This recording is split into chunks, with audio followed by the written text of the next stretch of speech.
Este es El Mundo del Derecho y el Derecho en el Mundo, un programa de análisis, comentarios y discusiones sobre temas de actualidad tratados desde una perspectiva jurídica. Y ahora con ustedes, el doctor Carlos Gabuardi. Bienvenidos a su programa El Mundo del Derecho y el Derecho en el Mundo. A mediados de julio de este 2025 se publicaron una serie de reformas legislativas muy importantes en materia que afectan la materia de la privacidad y la seguridad nacional. Como que hay una correlación temática en estas reformas. Cariñosamente a este conjunto de reformas se le ha llamado la ley espía y consecuentemente ha suscitado gran controversia. Nuestra invitada de hoy publicó recientemente en la revista Proceso un artículo muy interesante sobre este tema y ese será el motivo de nuestro programa. Mi invitada es la doctora Carmen Quijano. Carmen es egresada de la Universidad Panamericana, en donde se graduó en el año de 1996, habiendo obtenido mención honorífica por su desarrollo en la licenciatura. Posteriormente obtuvo una maestría en Derecho Comparado en la prestigiosa Universidad de Nueva York, un programa que originalmente comenzó a mediados de los años 50 con el nombre del Instituto de Derecho Comparado. Yo creo que antes de que incluso se pusiera de moda el título de las maestrías, pero desde entonces ha sido uno de los programas más prestigiosos en materia del derecho comparado en los Estados Unidos y solamente recibe a un muy selecto grupo de abogados que durante un año se dedican justamente a estudiar este ámbito del derecho comparado, naturalmente desde la perspectiva del common law. Ella, incansable en el ámbito intelectual como es, decidió iniciar su doctorado en Derecho en el Instituto de Investigaciones Jurídicas de la UNAM y en el 2019 obtuvo su grado doctoral habiendo defendido una tesis sobre la privacidad en Internet que posteriormente fue publicada por la editorial Tirant-Leblanc. Realizó estudios de género en el Colegio de México, ha impartido cursos y diplomados en materia de derecho mercantil, derechos humanos, protección de datos personales en una importante serie de universidades, todas en la Ciudad de México o principalmente en la Ciudad de México. Actualmente es miembro del comité editorial de la revista de Derecho Comparado y de la revista de Cuestiones Constitucionales, ambas publicadas por el Instituto de Investigaciones Jurídicas de la UNAM. Es miembro de la Barra Mexicana de Abogados, Colegio de Abogados, diría yo además un miembro muy activo. Fue creadora de la Comisión de Equidad de Género, fue parte de la Junta de Honor de la propia Barra y también presidió la Comisión de Transparencia y Protección de Datos. Carmen es socia fundadora del Bufet Quijano, que es una firma boutique muy especializada y dedicada a proporcionar no solamente un servicio especializado, sino un servicio especializado en áreas de privacidad, derecho comercial, competencia económica, gobierno corporativo, así como el ámbito de las telecomunicaciones.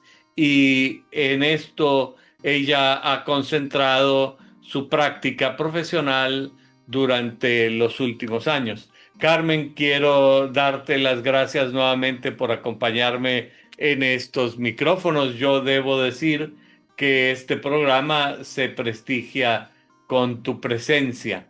Y este ámbito, estas reformas legislativas, me parece que son muy importantes y significativas.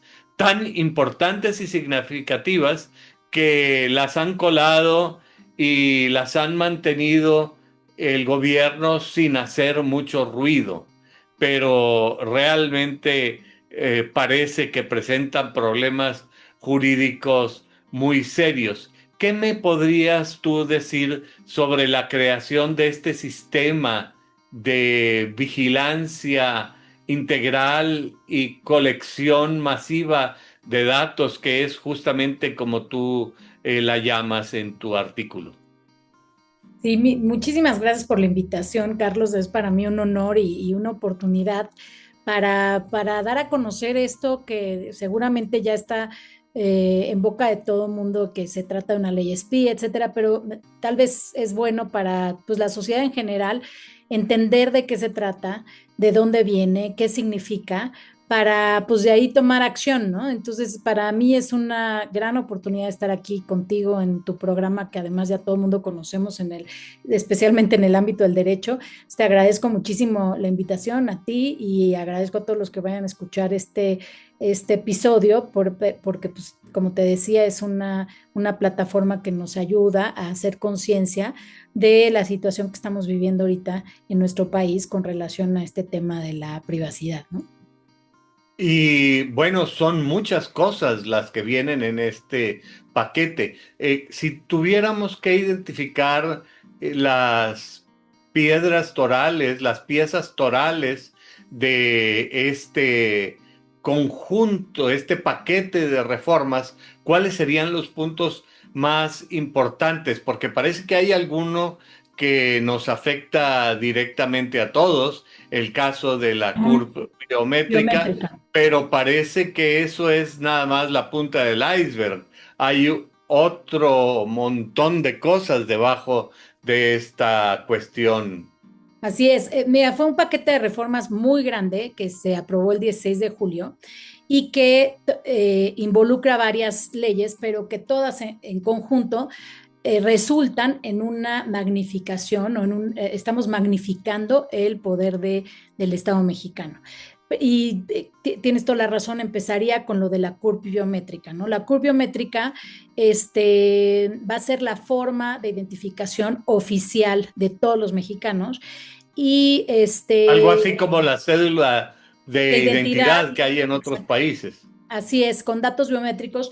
Y aunque hay un interés fidedigno y respetable en que se tenga una cédula de identidad homogénea que se use para todo y que se simplifican trámites, tiene muchísimos riesgos la forma en la que se está implementando junto con las otras normas. Como te digo, se reformó la Ley General de Población para crear la CURP biométrica, se reformaron, hubo leyes para simplificar los trámites administrativos, se reforman las leyes de seguridad nacional y las leyes de inteligencia y también la ley de telecomunicaciones, y entre todas, el efecto que tienen, como te decía, es magnificar la figura del Estado que va a poder controlar la información de todos los mexicanos. ¿Y por qué? Porque lo que están proponiendo es que con el ánimo de simplificar trámites y con el ánimo de proteger la seguridad de los mexicanos, se establece una curva biométrica, es una forma de identidad con datos biométricos de los mexicanos que va a ser controlada por la Secretaría de Gobernación, pero a la vez se establece que todas las autoridades del gobierno mexicano, independientemente de que se dediquen a temas de seguridad, tendrán que requerir para todos sus trámites esa CURP y esos datos biométricos, y lo mismo, dicen estas normas, las entidades privadas que se dediquen a prestar un servicio, especialmente servicios de seguridad, de salud, de cualquier tipo de servicio donde te tengas que identificar, te vas a tener que identificar con la CURP biométrica, y entonces están obligando a las demás entidades de gobierno y a las empresas privadas a requerir esa información biométrica y a resguardarla, y además de requerirla y resguardarla en ese formato, piden que la hagan accesible al gobierno para que el gobierno pueda interlazar sus sistemas de información con los sistemas de información biométrica de los particulares, y así tal cual se establece en las distintas normas, en la Ley de Seguridad Nacional, en la Ley de Inteligencia. Entonces, lo que está queriendo establecer ahora el gobierno mexicano es que todo mundo, para sus trámites y servicios, ya sea en el sector público o en el sector privado, requiera la CURP biométrica. Eso puede ser que simplifique los trámites, eso no cabe duda. Sin embargo, se están creando bases de datos biométricos en todos los ámbitos, tanto en el ámbito público como el privado, al que el gobierno podrá acceder, y además pide que pueda acceder en tiempo real. Entonces, se están imponiendo básicamente la obligación de requerir esa CURP, de mantener bases de datos con la CURP biométrica, y de que den acceso al gobierno, tanto las distintas entidades de gobierno, a las instancias de gobierno de seguridad y de inteligencia, que les den acceso a esas bases de datos y que se puedan interconectar en tiempo real, tanto en el sector público o en el privado, y hay otros artículos que dicen que incluso las empresas extranjeras podrán ser requeridas para que proporcionen esta información. ¿Cómo lo van a implementar? Lo veo bastante complejo, porque eso implica que las empresas privadas ahora tendrán que tener tecnología biométrica y que tendrán que tener tecnología que sea suficiente y adecuada para dar acceso al gobierno en tiempo real a esa información. Entonces, va a estar un poco complejo implementarlo, pero eso es lo que buscan estas leyes, y así lo dicen tal cual expresamente en este artículo que publiqué en Proceso. Pongo los artículos y las notas al pie y todo, porque me interesaba que la gente leyera exactamente, que no es una interpretación de quienes leemos esta propuesta de reformas o esta nueva ley, sino que tal cual expresamente lo dice el artículo 22, el artículo 21 de la Ley de Seguridad Nacional, y hay artículos expresos que dicen lo que te estoy diciendo, que las empresas privadas y que las entidades públicas, aunque no sean de seguridad, tendrán que requerir esta CURP, tendrán que tener esa base de datos y tendrán que hacerla accesible en tiempo real al gobierno. De tal forma que el gobierno va a poder tener acceso a todos tus movimientos, qué compras, cuáles son tus temas de salud, a qué hospitales vas, cada cuándo vas, toda esa información. Entonces, eso es una violación gravísima a la privacidad de los ciudadanos mexicanos, y así se ha determinado antes por la Suprema Corte de Justicia, y también en el mundo se ha dicho, el hecho de que el gobierno tenga los datos de toda la población con fines de seguridad es desproporcional, ¿no? O sea, no es necesario. Yo noto aquí que varias cosas en lo que tú me estás diciendo.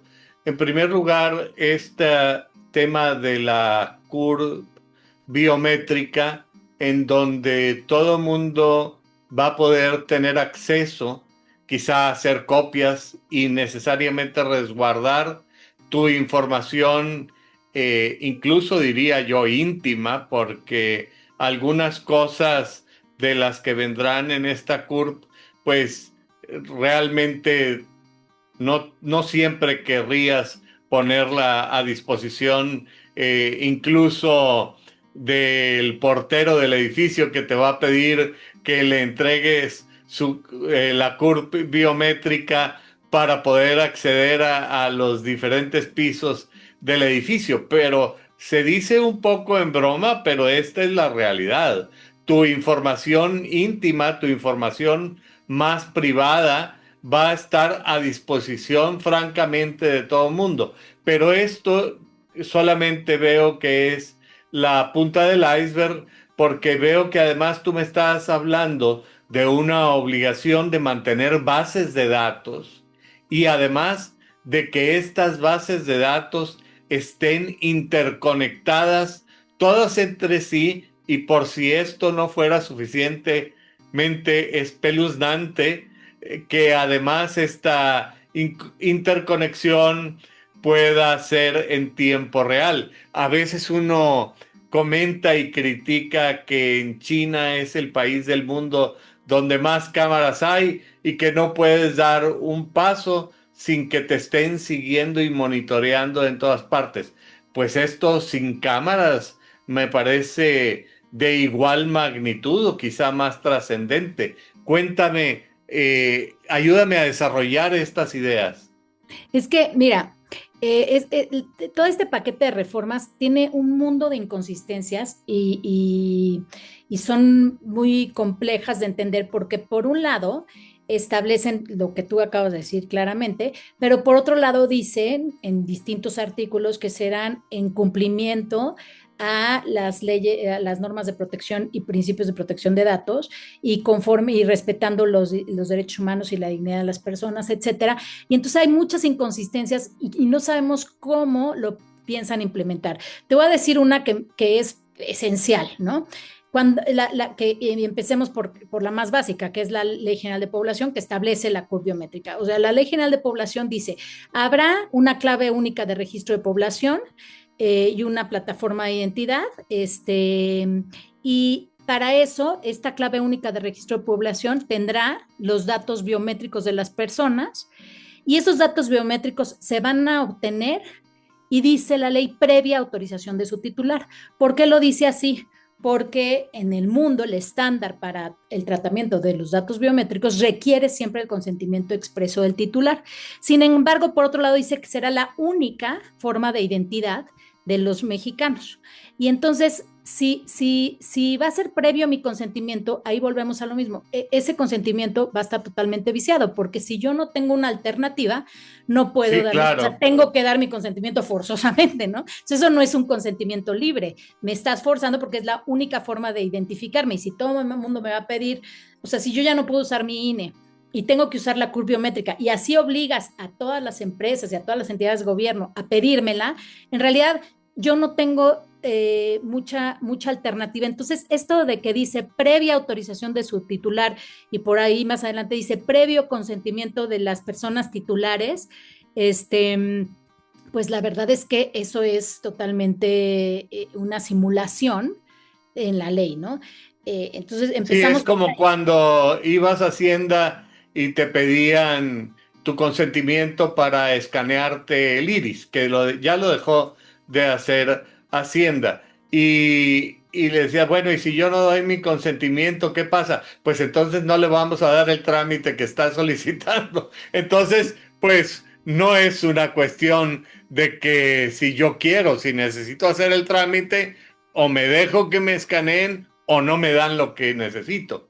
Así es, y cuando se trata en cuestiones de compra y de venta de cuestiones prescindibles, pues entonces puede ser que tu consentimiento lo hagas yo ya no quiero comprar en este lugar porque para comprar necesito dar esta información, no lo doy, pero en el caso del gobierno y en el caso de la CURP biométrica no vamos a tener otra alternativa, o sea, ni modo que no presente declaraciones fiscales, ni modo que no tenga un pasaporte, ni modo que no, si no me das, si no voy a poder... Sí, o imposibilidad de abrir una cuenta bancaria, ¿verdad?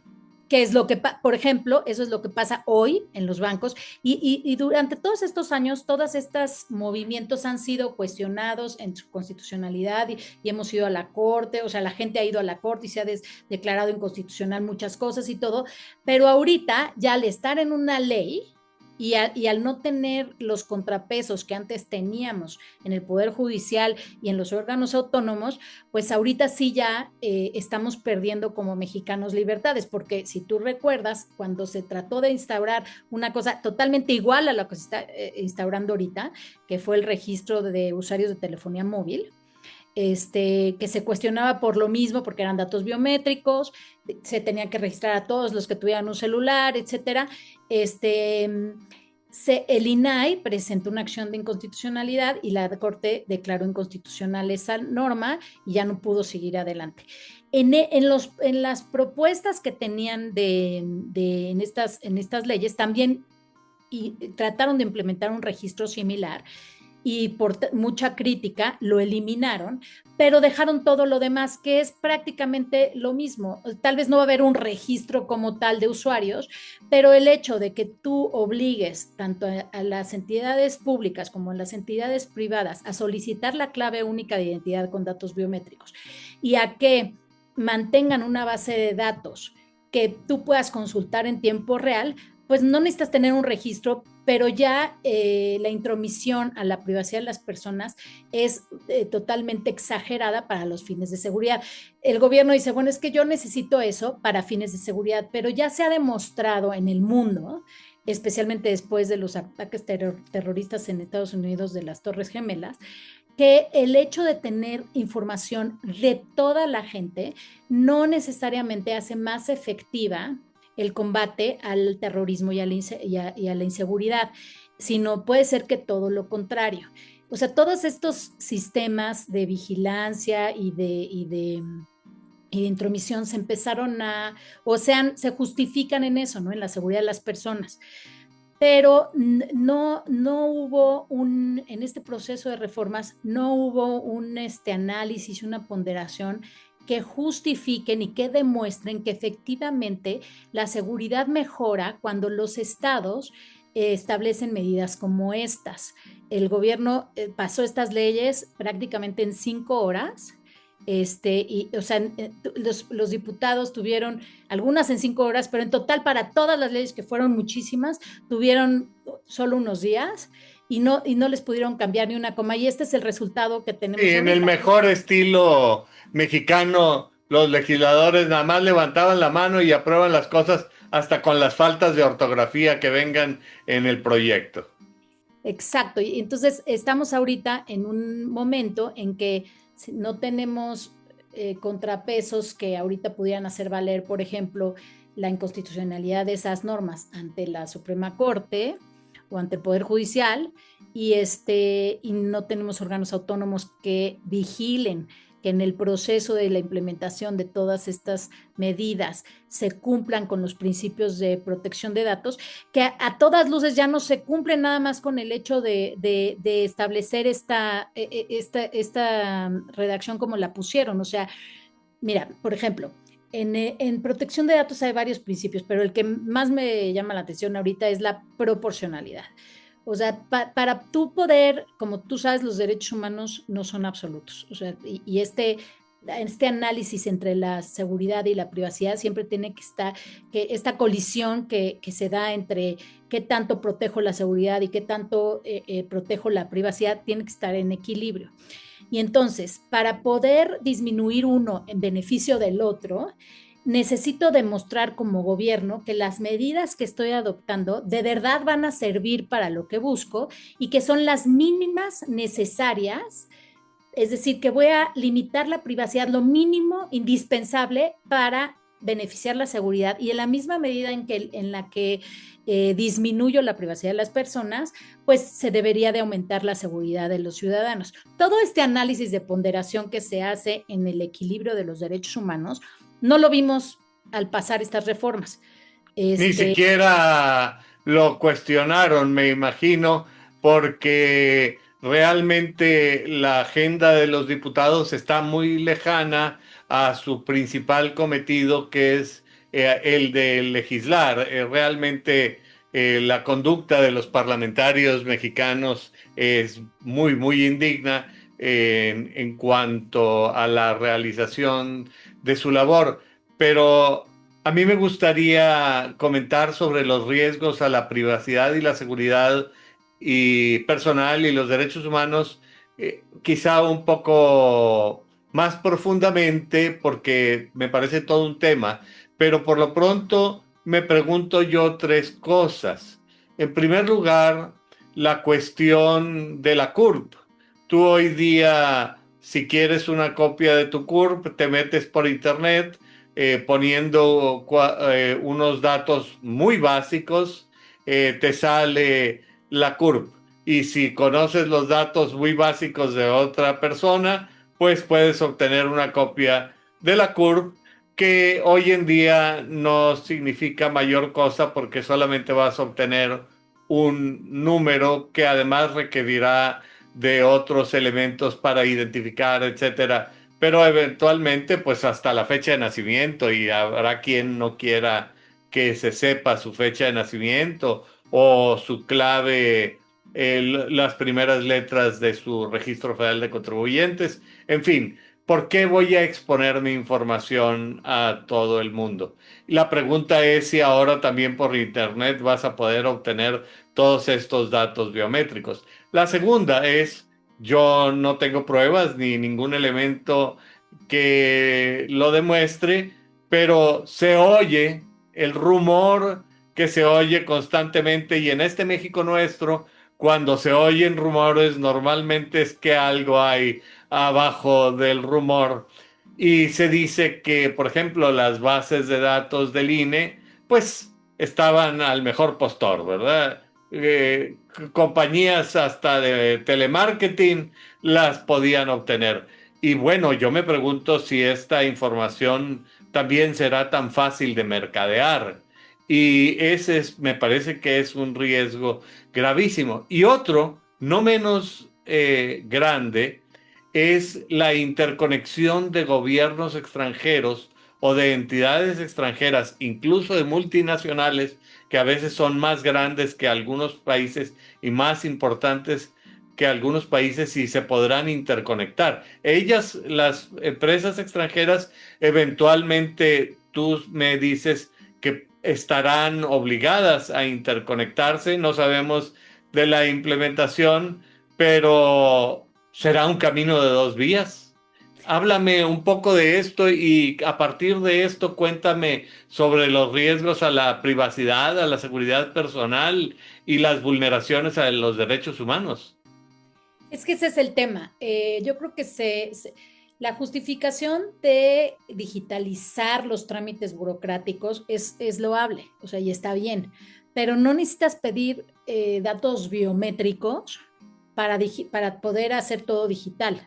Son dos cosas distintas. La tecnología biométrica es una tecnología que requiere mucho más cuidado conforme a los estándares internacionales, porque tiene información sensible y información que no puedes modificar, o sea, que es propia del ser humano, o sea, el iris, la huella digital, las cuestiones conductuales y los rasgos de geometría de la cara y todo, son una tecnología muy concreta, muy específica, que requiere de herramientas tecnológicas que tengan que tener todas las entidades que así lo requieran, y también técnicas de protección como encriptar, etcétera. Entonces, a tu pregunta de si se va a poder acceder a Internet, pues no, seguramente tendrán que tener una clave y tendrá que estar encriptado. Todo eso requiere inversión, requiere monitoreo, requiere capacitación, y tú imagínate que estás además multiplicando esas posibilidades, porque si tú quieres que todas las entidades de gobierno lo tengan, estás abriendo esa caja de Pandora, porque estás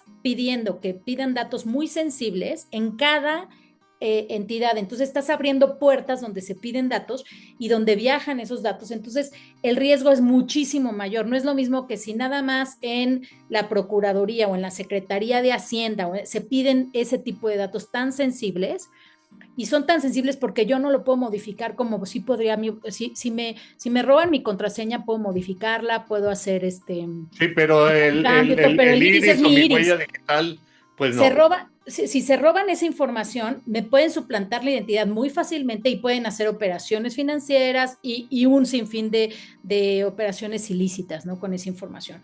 Eso por un lado. Y por otro lado, siempre está, cuando magnificas la figura del Estado en ese sentido, siempre está la preocupación de que haya espionaje y de que haya vigilancia masiva ante los que son detractores del gobierno y los periodistas y quienes están en contra de los intereses del gobierno. Entonces, Bueno, cada vez más... la historia dice que quien tiene poder siempre quiere agrandar su poder y siempre quiere controlarlo todo. Esto no es una invención mía ni una ocurrencia, es lo que resulta de las clases de historia. Y entonces estás poniendo prácticamente tu vida en personas que no tienen límites en aquello que pueden y quieren hacer. Así es, pero además, o sea, el usuario ya no tiene alternativa, o sea, el usuario no puede decir que no, va a tener que dar esa información. Y si el gobierno en un clic, la interconexión es del gobierno hacia las empresas, ese es lo que se busca, ¿no? Y entonces si el gobierno con un clic puede saber qué problemas de salud tienes, qué compras, qué no compras, y ahora con las herramientas de inteligencia artificial, con mayor razón puede anticipar comportamientos, etcétera, tiene mucho más facilidad de control de su población y de censura y de intimidación.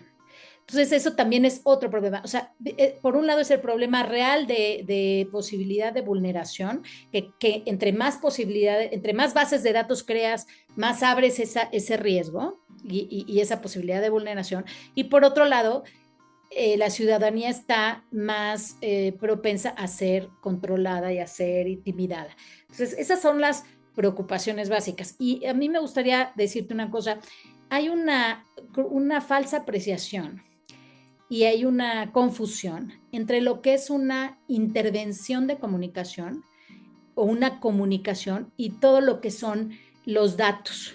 Entonces, el gobierno lo que dice, y también ahí vienen las inconsistencias, no es que yo no voy a entrar a la comunicación, yo nada más estoy pidiendo los datos biométricos y estoy pidiendo los datos para fines de seguridad, pero yo no voy a escuchar tu comunicación y no voy a oír tu comunicación, y en eso se escudan.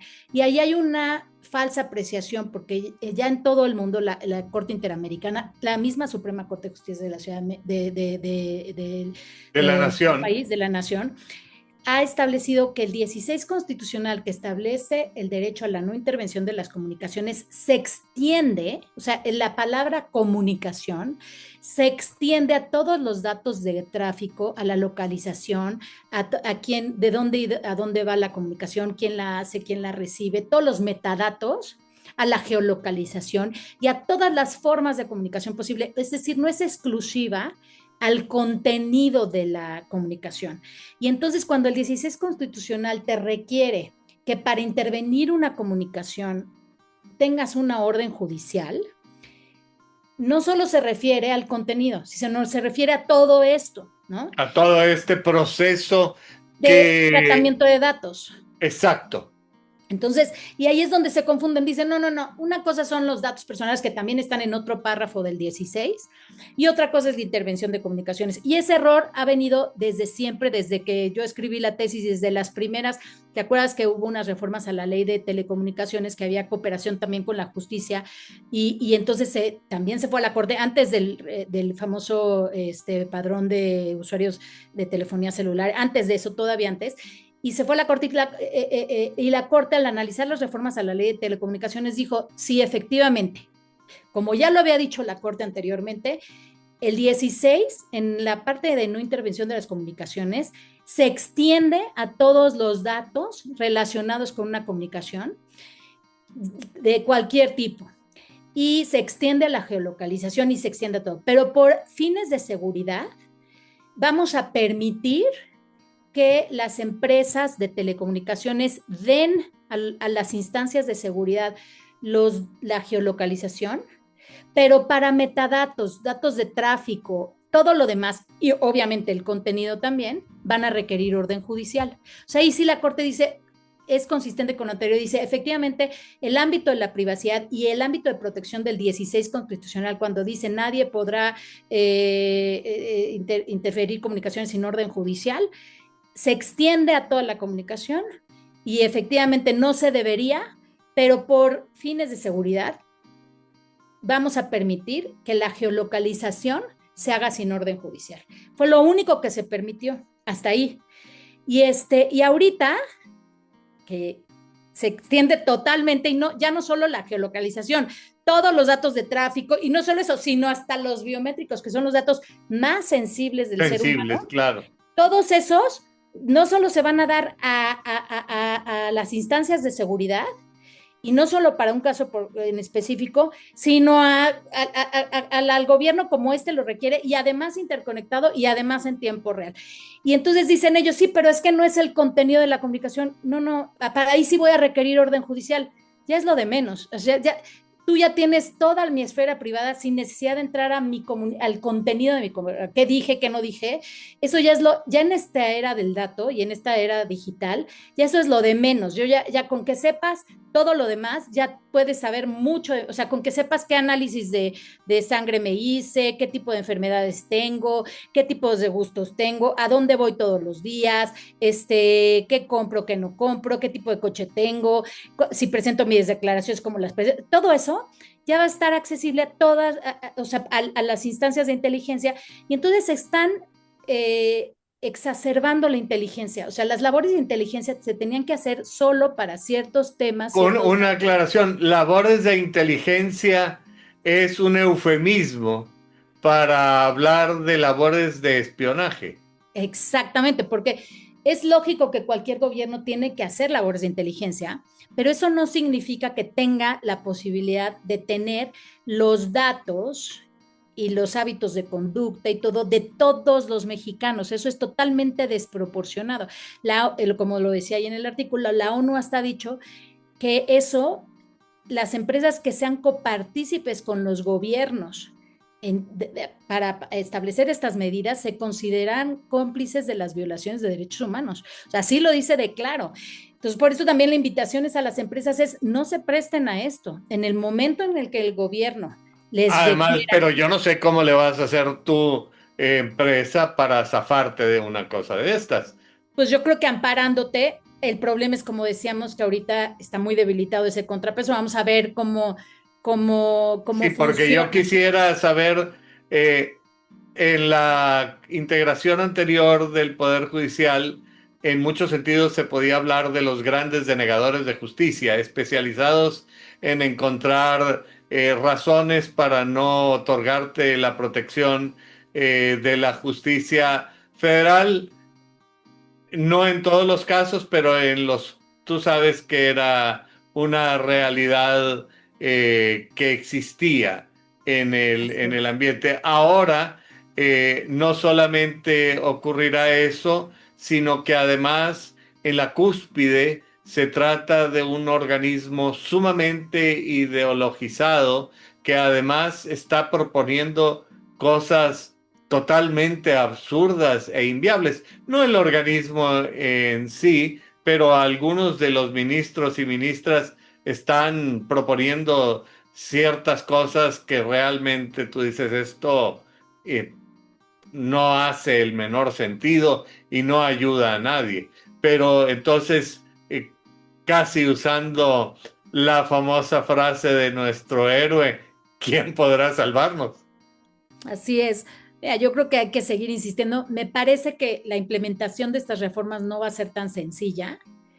Entonces, y espero, o sea, así hemos estado durante estos últimos meses, pero bueno, la lucha se tiene que seguir haciendo, pero mi esperanza es que en la reglamentación se den cuenta de lo costoso que puede ser esto y de lo riesgoso que puede ser esto, porque además esto nos afecta, les va a afectar al mismo gobierno también, porque pueden tener vulneraciones de seguridad y de ciberseguridad muy importantes. Bueno, entonces, mira, si se meten al Pentágono, ¿tú crees que no se van a meter acá? Y las medidas que requieren los datos biométricos de verdad son costosas y son mucho más altas las que tienen que tener, por lo que te decía. Y entonces espero que a la hora de la reglamentación traten de escuchar y de atender lo que se ha escrito, lo que se ha dicho, porque, por ejemplo, siempre hay el argumento es que en Estados Unidos es así. Si te fijas, tú llegas a Estados Unidos y en todos lados te toman tus biométricos y todo. Sí, pero en Estados Unidos casi cada estado tiene una ley de privacidad de información biométrica. Y esa ley es específicamente para establecer medidas de seguridad para la información biométrica. Y cuando se incumple, ha habido demandas importantísimas tanto a empresas privadas como al mismo gobierno para resarcir los daños y perjuicios causados por la vulneración de esta información. Cosa que no tenemos aquí. Nosotros apenas estamos, ni siquiera nuestras leyes de protección de datos están actualizadas, se reformaron para cambiar al órgano garante, pero no se actualizaron para nada. No son leyes que correspondan al entorno digital que tenemos para nada. Y están pensadas y creadas en un entorno análogo, ¿verdad?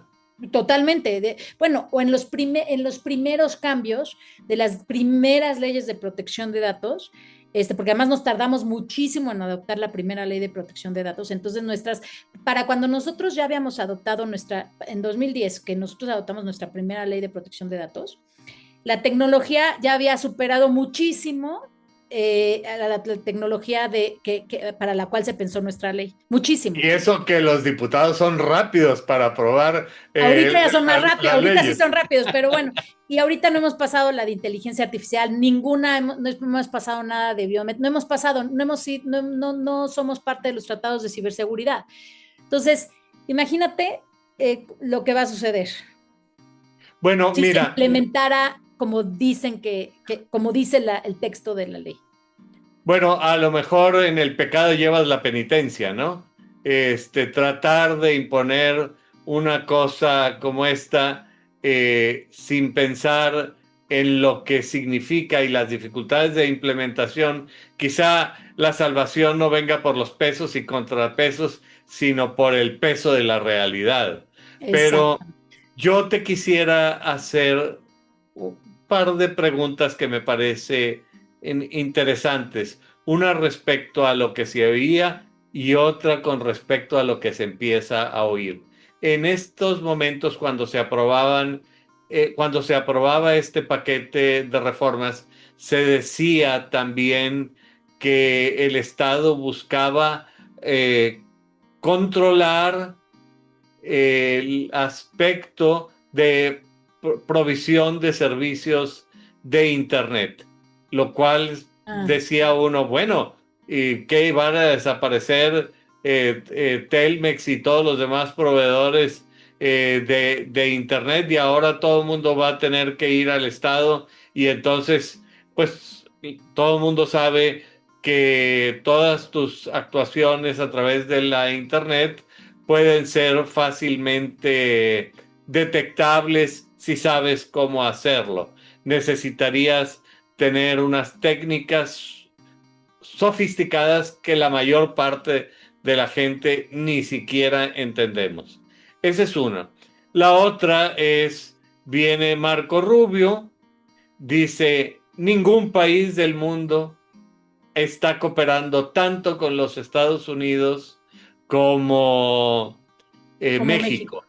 México. Hombre, ya nos entregaron a no sé cuántos capos y están haciendo realmente, por poco dijo, si nosotros le decimos brinca, ellos nos dicen qué Ellos, tan alto, sí. ¿verdad?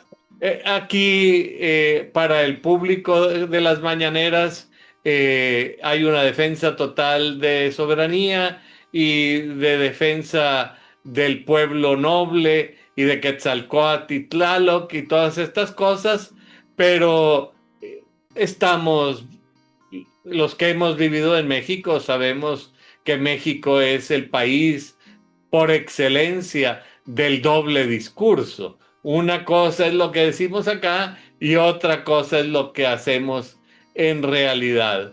Y yo me pregunto que no permitirán que los Estados Unidos o la Unión Europea o China se conecten a todas estas bases de datos y desde Pekín o desde Washington estén controlando qué es lo que estoy viendo yo por internet y qué bajo y qué dejo de bajar y Supuesto. entonces me digan que, bueno, usted está haciendo esto y no es ilícito conforme a las leyes mexicanas, pero eso era antes cuando se aplicaban las leyes mexicanas.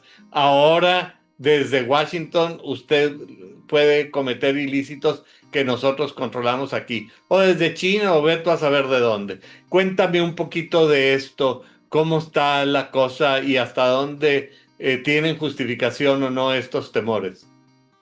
Pues mira, sí modificaron un poquito como venía el proyecto de la ley de telecomunicaciones. Y en ese sentido, ya no es que puedan de repente eliminar o controlar el servicio en ese sentido, pero creo que sí estamos siendo un poco, vuelvo a la palabra porque sí me parece una palabra, la verdad, muy, muy atinada, que es la simulación. O sea, por un lado hago todas estas normas y todo, pero por otro lado en realidad no estoy atendiendo lo importante, ¿no? O sea, no estoy regulando a donde debo de regular. Por ejemplo, no estoy regulando a las plataformas extranjeras en nuestro país. O sea, no estoy con los mínimos. Yo sé que no tengo que no puedo regular la tecnología al detalle y mucho lo tengo que dejar a la autorregulación, pero no estoy estableciendo los mínimos necesarios para que las empresas de tecnología que prestan sus servicios a los ciudadanos mexicanos cumplan con los derechos fundamentales. Y entonces, lejos de regular eso, me estoy tratando de poner, o sea, ellos dicen, es que las empresas ya tienen toda esa información y nosotros no la tenemos, y entonces el gobierno tiene que tener más o menos la misma capacidad de controlar esa información que las empresas privadas extranjeras que ya lo tienen, etcétera. Pero aquí hay que hay que poner una distinción. El Estado tiene que ser el rector, el regulador y todo, pero no el que controle toda esa información, porque no se nos olvida que a diferencia de las empresas privadas, el Estado tiene el imperium y tiene la fuerza pública. Y ahorita que con todas, o sea, si tú además ves todas este paquete de reformas a la luz de las reformas de la Guardia Nacional, o sea, es lo que te decía al inicio del programa, estamos magnificando la figura del Estado. Entonces, de que va a haber intercambio de información con gobiernos y con empresas extranjeras, lo va a haber.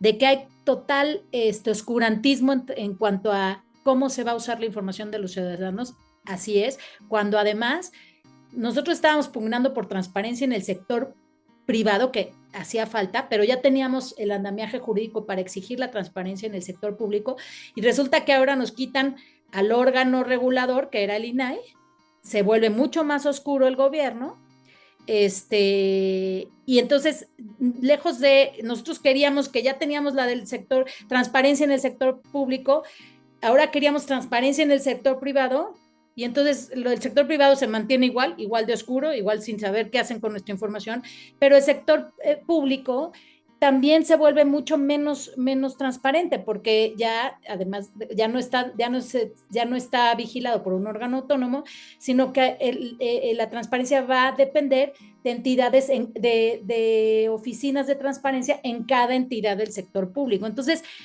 no solo no regulamos para tener más transparencia en general, sino que nos estamos... pulverizamos esta posibilidad de control.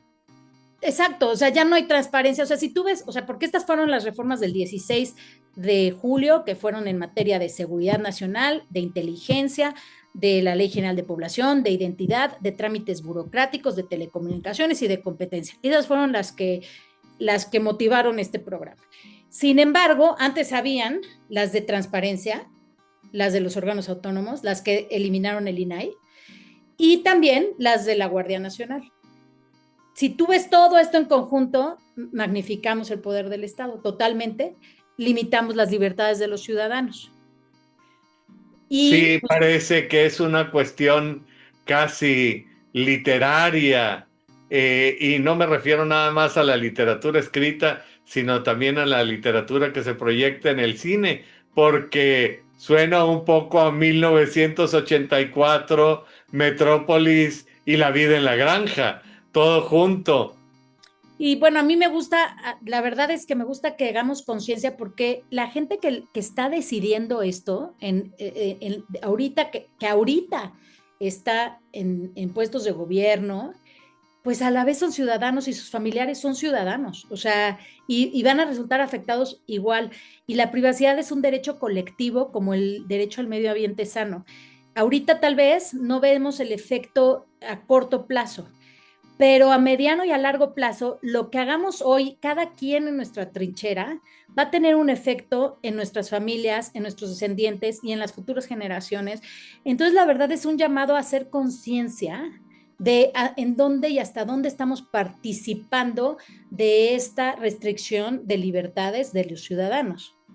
Bueno, parece que esto apunta hacia la democracia, pero antes de entrar sobre el tema de las implicaciones de todo este tipo de medidas con respecto a la democracia, a mí me gustaría hablar de los estándares internacionales en materia de protección de datos personales y de la integridad de las personas, porque me da la impresión de que estas organizaciones internacionales sí van par y paso con las necesidades y medidas en estos ámbitos.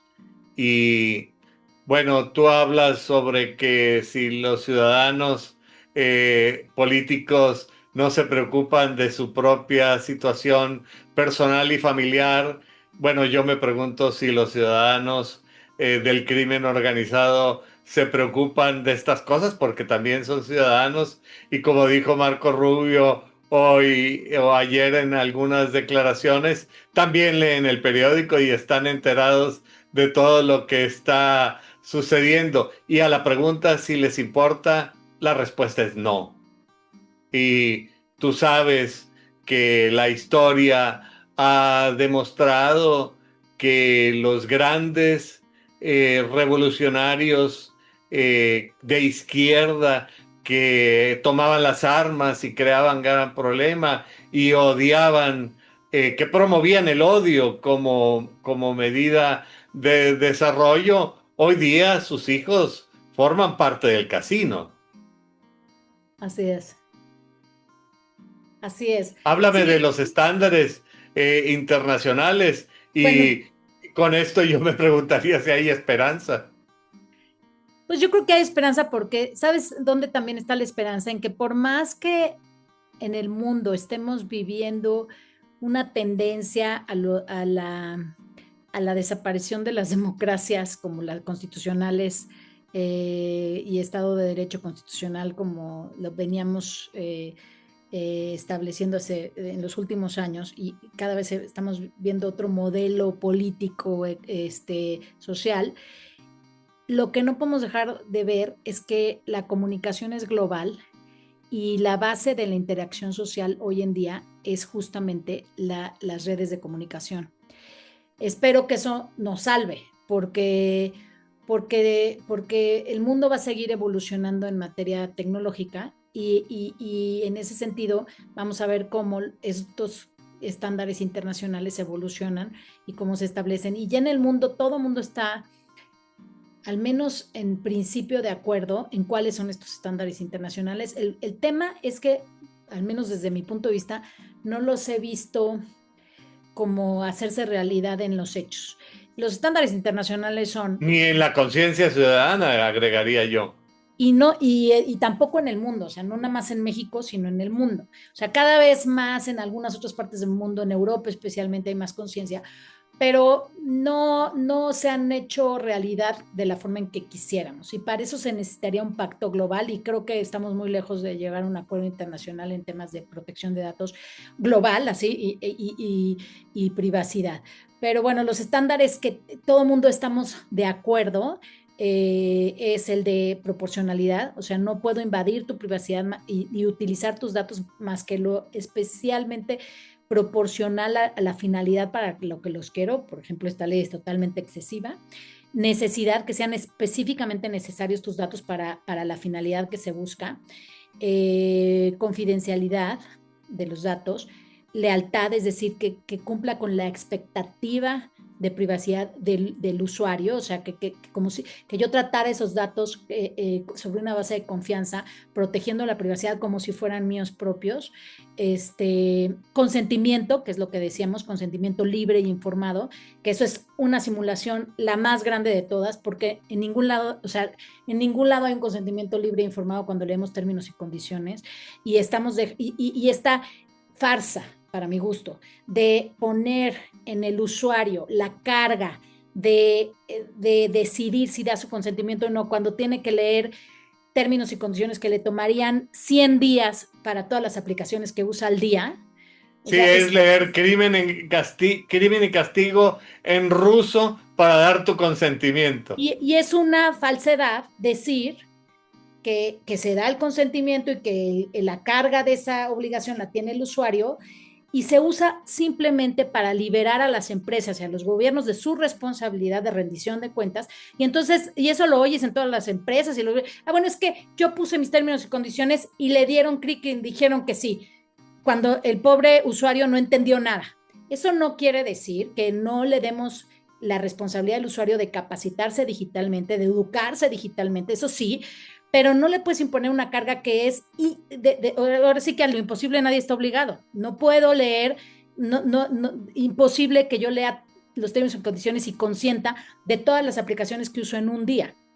Eso, sí, claro. eso tiene que, y en el mundo ahí va, pero ese es otro estándar internacional que se tiene que modificar, y en el mundo ahí va. Por ejemplo, ya en Europa y en otras partes del mundo se está sustituyendo esto del consentimiento libre e informado por el principio de responsabilidad y de lealtad, que es decir, yo trato tus datos conforme a lo que yo entendí y lo que yo te ofrecí y conforme a lo que tú quieres y no más allá de eso, y los protejo, y es el famoso interés legítimo. Entonces, espero que eso evolucione porque para allá tiene que ir, y ya, últimamente hubo una resolución de la Corte muy buena, de un caso de Aeroméxico, en donde la Corte dijo, no basta con que le dé clic, así acepta los términos y condiciones.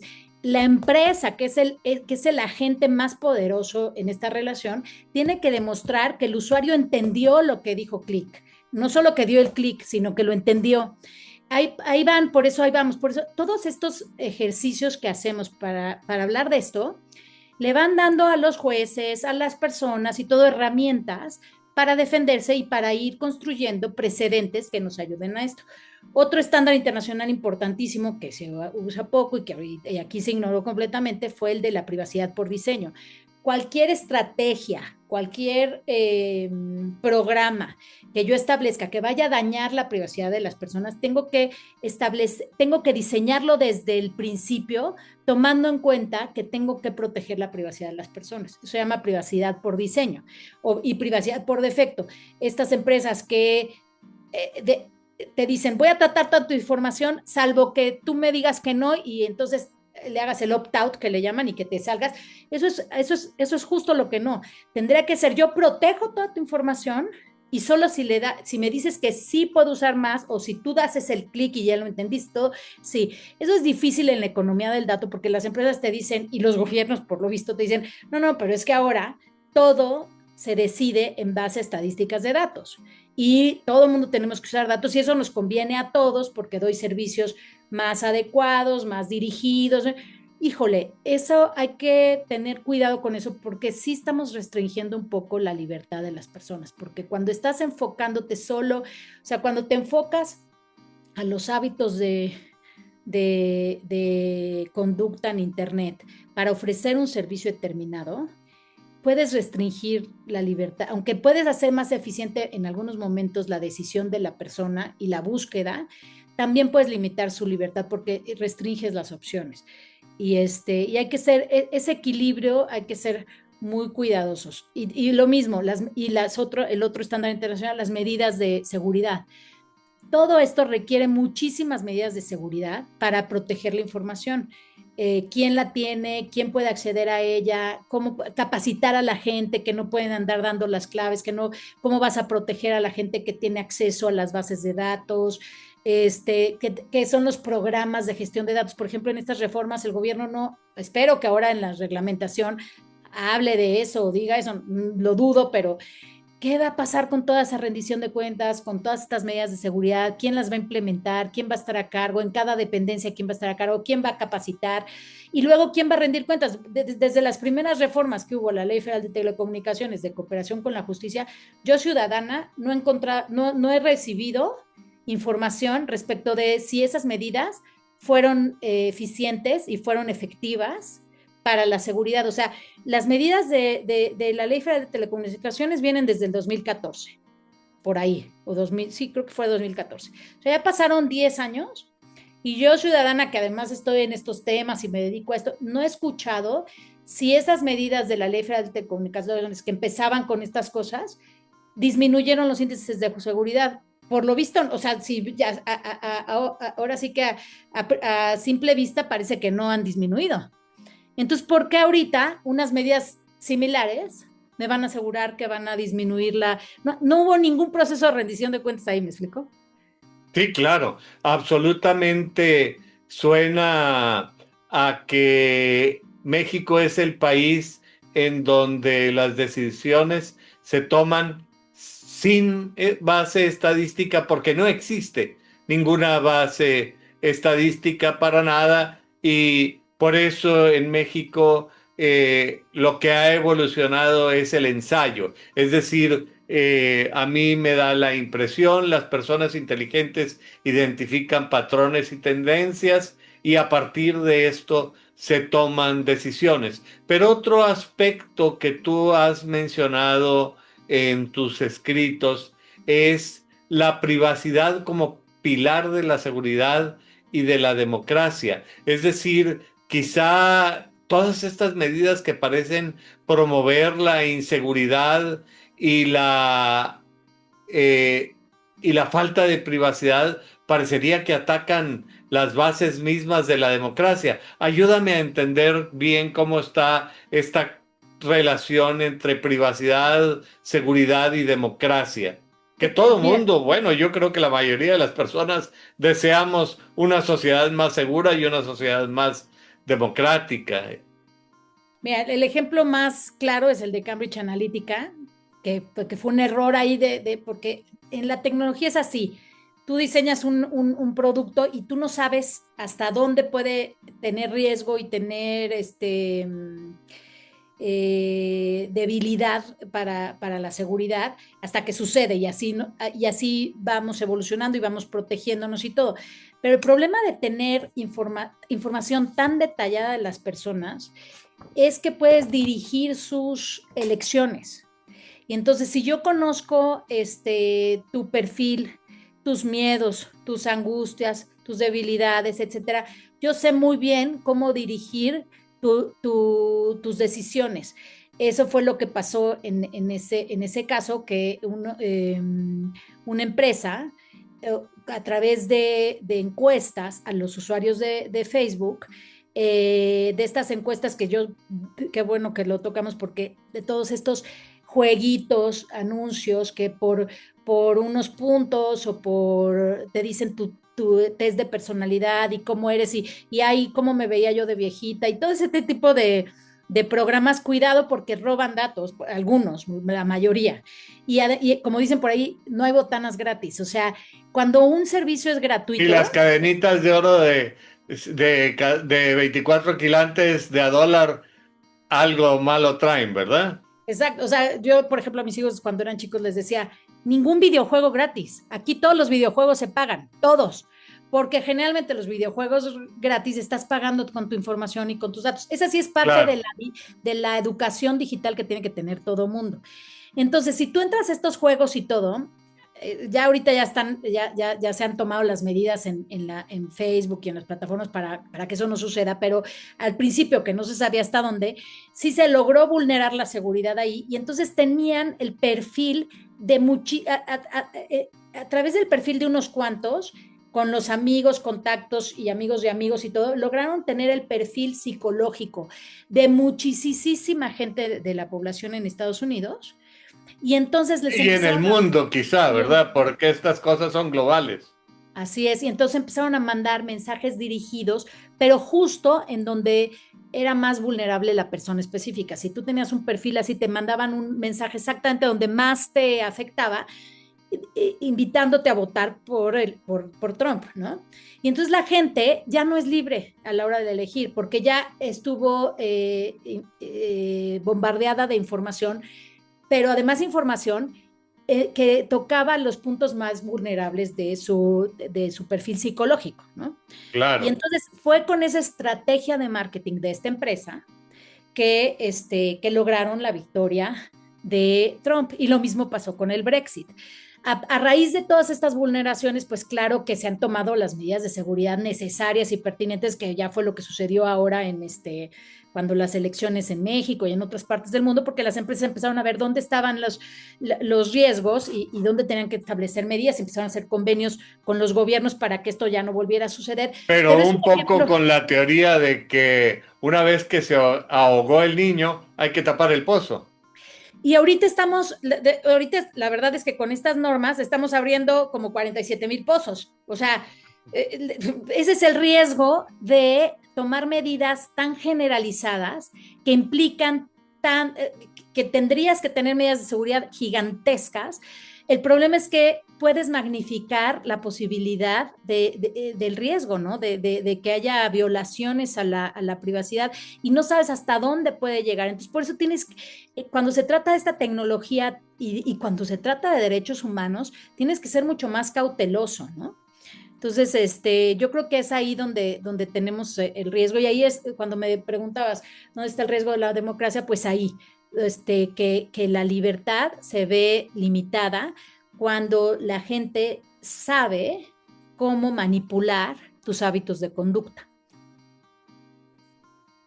Realmente suena a una mezcla de películas de ciencia ficción, de literatura de ciencia ficción, con literatura del terror y con películas de terror, una mezcla bastante macabra, pero quisiera hacerte una pregunta que me parece muy apropiada para alguien con tu talento y con tu aguda inteligencia. Todas estas situaciones que se están presentando, que ahorita las estamos comentando respecto a México, porque es el país en el que vivimos y donde nos desenvolvemos, están ocurriendo alrededor de todo el mundo, en China, en los Estados Unidos, en Europa. Es decir, parece que se trata de una cuestión también, un fenómeno global.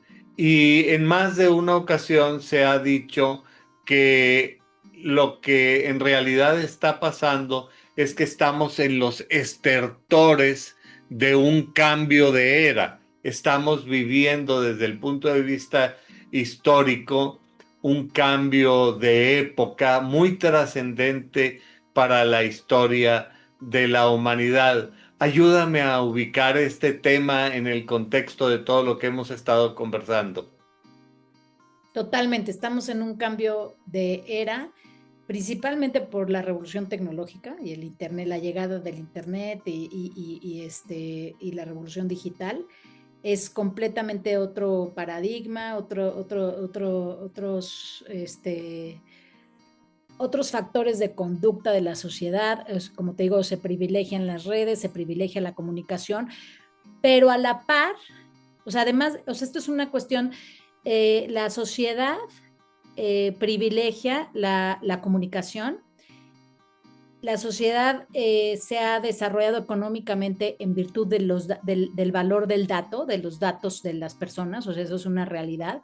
Eso es un modelo económico totalmente nuevo, pero a la vez tienes Económico y social, me parece. social y político y todo, pero además tienes también todo este efecto del el fin del neoliberalismo político, o sea, esta cuestión de que los gobiernos y las sociedades se llevó a tal extremo la cuestión neoliberal y de rectoría nada más del Estado y de dejar hacer y dejar pasar y todo esto, o sea, de la liberación de la economía y todo, que a la par de esta revolución tecnológica y economía del dato y todo esto, y revolución digital, hay este fenómeno político que en todo el mundo se está dando, ¿no? Que es volver a lo nacional, volver a que los estados, lejos de ser solamente rectores y no meterse en las decisiones económicas y dejar hacer y dejar pasar de las empresas y de las personas, todo, como no funcionó porque se exacerbó la pobreza en muchos ámbitos. Yo veo que en todos los países están cuestionándose ese modelo. Entonces, esa combinación está muy, muy rara, la verdad. O sea, como que por un lado es la globalización informática, porque el Internet no tiene fronteras, ¿no? Claro. Entonces, ¿hasta dónde? O sea, entonces por ese lado la globalización no va a parar porque no hay fronteras ahí tecnológicas, ¿no? Sin embargo, la globalización se está cuestionando este modelo en el mundo, ¿no? Entonces, pues vamos a ver para dónde vamos, pero sí creo que que la sociedad tenemos que insistir en que en caer, o sea, en irnos al otro, el que una sociedad tan liberal, donde no había prácticamente rectoría del Estado, donde se exacerbó la pobreza, no quiere decir que nos vayamos al extremo de las dictaduras y de las violaciones de derechos humanos, no porque te dicen, bueno, es que las dictaduras a veces son más prósperas económicamente y tal vez la gente está, no estoy tan segura, o sea, no Bueno, a irnos al lo otro mejor lado si es la de... dictadura china, te contarán una historia. Luego hay pueblos reprimidos en China que te cuentan otra historia. Y en la dictadura de Maduro, pues no te hablan de tanta prosperidad. Bueno, exactamente. O sea, hay de todo, ¿no? Siento que está muy complejo el ecosistema. Lo que sí es que yo también siempre repito esta frase y me gusta mucho es que tengamos claro que el Internet y esta tecnología digital lo potencia todo. Y entonces potencia todo lo bueno y potencia todo lo malo. O sea, así como es más fácil acceder a información, acceder a servicios, acceder a todo tipo de conocimiento y todo, también potencia todo lo malo. Y entonces vamos a empezar a ver estos ejemplos de lo que puede suceder cuando se potencia también lo malo.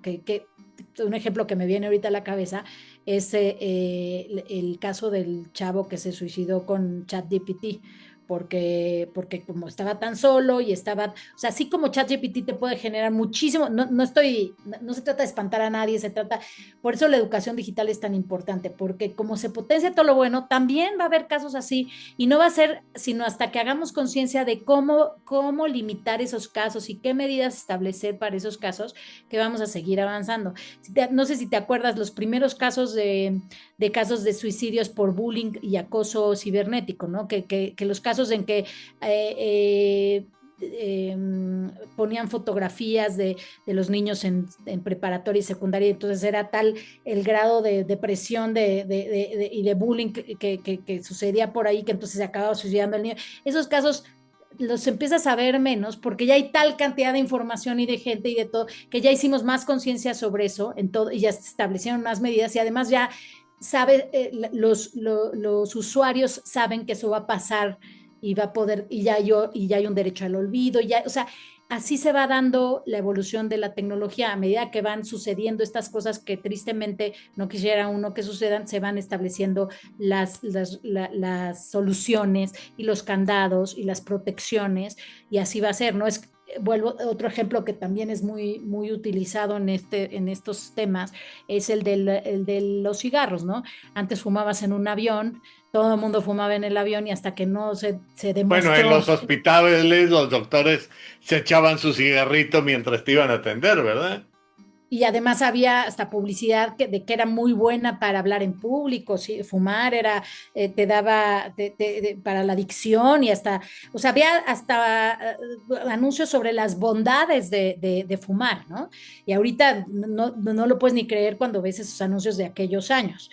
Yo creo que un poco va a suceder esto con ciertas herramientas tecnológicas y ciertos riesgos que trae aparejada la evolución de la tecnología, y pues ni modo, vamos a tener que ir viviendo con eso. Por eso la educación digital y de verdad informarnos sobre estos temas es muy importante, sin miedo, sin censura. Yo estoy a favor de la tecnología, a favor de las redes sociales, a favor también de la seguridad por parte del gobierno, pero de verdad podía haber hecho una identidad digital, no biométrica, y en ciertos puntos, y eficientado las fiscalías, las policías, y oye, los jueces de control, o sea, que hubiera dejado las normas como estaban, con control judicial, pero establecer tribunales y jueces de control mucho más preparados tecnológicamente, que fueran más eficientes. Ahí sí creo que hubiera habido un cambio, y no tanto riesgo. Lo que pasa es que es ahí donde nos entra la duda de qué tanto es para combatir la seguridad y qué tanto más bien es para controlar y a la población en general, porque todos los gobiernos quieren controlar a su población. Por eso, porque si de verdad fuera por la seguridad, había medidas más urgentes y necesarias que estas. Como te digo, por ejemplo, no se me olvida, o sea, alguna vez nos pasó que para poder solicitar información a empresas de redes sociales, por parte de la Procuraduría, del Ministerio Público, el Ministerio Público no tenía computadora, o sea, estas empresas globales de redes sociales tienen un sistema especial de cooperación con las instancias de seguridad para que sea rápido y efectivo, porque si tú tienes un tema de secuestro, un tema de suicidio, un tema y necesitas la información que esa persona o esa víctima tenía en la red social, necesitas tenerla rápido, ¿no? Entonces, las Claro. empresas conscientes de ese tema tienen colaboración inmediata, pero digital, o sea, no lo hacen a través de sus sistemas de computación. Y entonces los ministerios públicos piden la información a esa área de la empresa internacional y la empresa se los da porque sabe que hay un riesgo de la pérdida de una vida, etcétera, ¿no? O de un secuestro, en fin. El Ministerio Público no tenía, en algunos países, en algunos estados de la República y en algunos municipios, no tiene la computadora para pedir esa información, no tiene la capacitación, no tiene internet en sus oficinas. Bueno, mira, hablar de que ciertas autoridades tengan internet es hablar ya de tener Ferraris, cuando en realidad muchas autoridades de grandes estados de la República no tienen ni siquiera papel para Exacto. imprimir. Tienen que irlo a comprar ellos de su propio dinero, los funcionarios, porque de otra manera, pues no pueden imprimir porque no tienen papel y pues es mucho pedir que tengan computadoras actualizadas y programas Capacitación, eficientes. saber cómo usarlo, o los mismos jueces de control, que tengas más jueces de control. Aquí el tema era que hubiera ¿cuál es la función del juez de control? La función del juez de control es que es un tercero, no es el gobierno, no es el Ministerio Público, no es el privado, sino que es el juez quien decide si una situación amerita la intervención de una comunicación y por cuánto tiempo. Es un tercero, es un contrapeso. Y un abogado educado en este ámbito Así que es. sabe que tiene que cubrir ciertas garantías mínimas que provee la Constitución y los derechos humanos. Realmente esto que estamos conversando es todo un tema y yo no veo el interés de la sociedad y de la comunidad en la medida en que debería estar ocurriendo. Y la verdad que hemos conversado sobre una importantísima serie de temas que individualmente valdrían la pena ser aterrizados y profundizados. Pero al vernos en la necesidad de concluir nuestra conversación del día de hoy, yo quisiera pedirte que antes de cerrar el programa, tú pudieras dirigir un mensaje claro, contundente, significativo, en el que nos ayudaras a concluir con qué es lo que debemos quedarnos en esta ocasión. Pues mira, yo diría que la sociedad, haría un llamado a la sociedad a no claudicar, porque ante tanta información y tantas reformas y todo, lo natural es decir, ya, no tengo nada que esconder, que sepan todo de mí, ya la verdad es que a mí eso, lo que yo pueda hacer no tiene ningún efecto y para nada. Yo creo que sí podemos hacer mucho y sí tiene mucho efecto. ¿Y cuál es el llamado? El llamado es a prepararnos en cuanto a qué es la privacidad.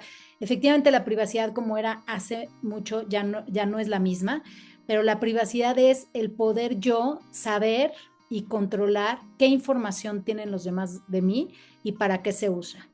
Y si el gobierno va a usar esa información, que no me canse de exigirlo en las trincheras que pueda y que no me canse de protegerlo en las trincheras que pueda, porque eso va a contribuir a una cultura de la protección de la privacidad. Ese sería mi llamado, no claudiquen, la privacidad es yo siempre digo que es el derecho humano de este siglo, por eso, porque es el que más se ha transformado, es el que más ha evolucionado, ya no entres a mi casa, no entres a mi carta, eso ya no es dónde está mi información, cómo la usas y yo debo de decidir cómo la uso. Y para eso primero tengo que capacitarme, tengo que entender y después exigirlo en la medida posible. Ya sé que no lo vas a poder exigir, tal vez no va a tener un efecto en muchas personas, pero cada acto que hagas va a ir generando una cultura de la protección y del respeto. Yo, por ejemplo, cada vez que utilizo información de alguien más, trato de preguntarle, oye, ¿quieres que suba esta foto? No, es tu Claro. foto,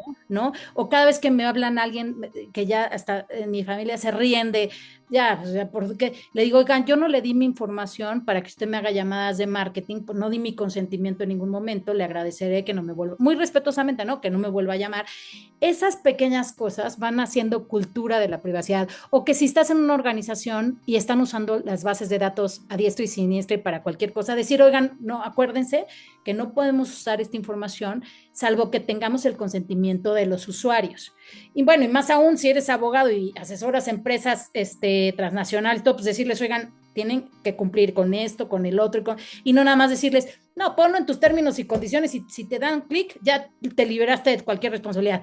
No. Eso no es así. Eso no es el objetivo de la ley. El objetivo de la ley es darle al ciudadano la posibilidad de que decida qué se hace con esa información. Entonces, cualquier cosita ayuda, se va generando esa cultura y poco a poco vamos a ir viendo, como ya vimos ahorita que la Suprema Corte, el fallo de Aeroméxico, poco a poco vamos a ir viendo estas resoluciones, estas conciencias y vamos a ir viendo el cambio.